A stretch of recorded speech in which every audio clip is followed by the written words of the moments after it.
আসসালামু আলাইকুম সবাইকে। শীতের সকালের শুভেচ্ছা জানাচ্ছি সবাইকে। তো কেমন আছেন আপনারা?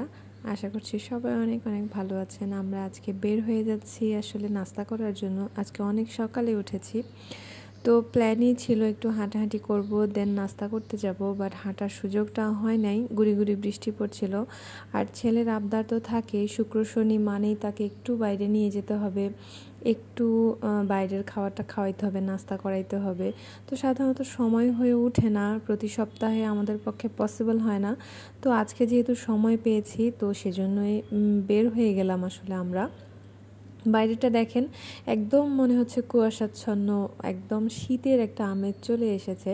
শীত কিন্তু ভালো লাগে, কিন্তু অতিরিক্ত যে শীতটা পড়বে এটা কিন্তু আবার সহ্য করা অনেক কষ্টকর হয়ে যায়। তো আসলে সব কিছুই মানুষের জন্য সুখকর হয় না।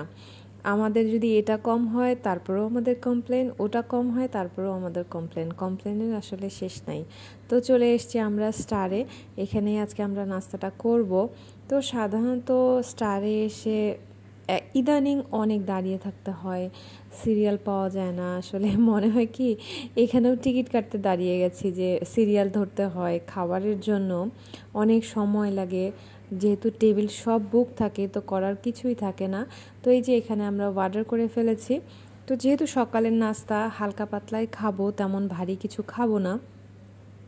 সকালের নাস্তাটা যদি সিম্পল হয় তাহলে কিন্তু সারাদিন অনেক ভালো কাটে, আর সাথে এক কাপ চা তো থাকবেই। চা ছাড়া কোনোভাবেই পসিবল না খাওয়া দাওয়া কমপ্লিট করা।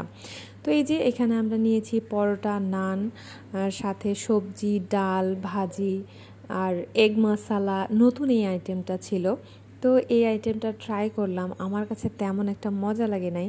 আপনারা কে কে স্টারের এগ মশালা ট্রাই করেছেন অবশ্যই কিন্তু আমাকে কমেন্ট করে জানাবেন। আমার কাছে একটা অন্যরকম ফিলিংস ছিল যে এটা কী খেলাম। আসলে আমি এরকম করে কখনো খাই নাই, আর নিজের কাছেও ভালো লাগে নাই। তো সাধারণত স্টারের রান্না কিন্তু অনেক ভালো, ওদের খাবার দাবারও অনেক ভালো, কিন্তু এবার যে তেমন একটা খাবারের টেস্ট তেমন একটা আমার কাছে ভালো লাগে নাই। তো কোনো মতো খেয়ে চলে আসা আর কি। এই যে চা দিয়েছে, আর যাই বলি না কেন, খাবারের টেস্ট ওদের যাই হোক না কেন, কিন্তু চাটা থাকে একদম A1। চায়ের ক্ষেত্রে কোনো কিছু বলার কোনো উপায় নাই। তো আমি একটা নান রুটি দিয়ে চাটা ডুবিয়ে, চায়ে ডুবিয়ে ডুবিয়ে খাচ্ছিলাম। তো এখানে এভাবে খেতে কিন্তু খুবই মজা লাগে। আমি ট্রাই করি একটা টুকরা হলেও যেন চায়ের সাথে খাই, সেজন্য ওই নান রুটিটা সেভ করে রাখি।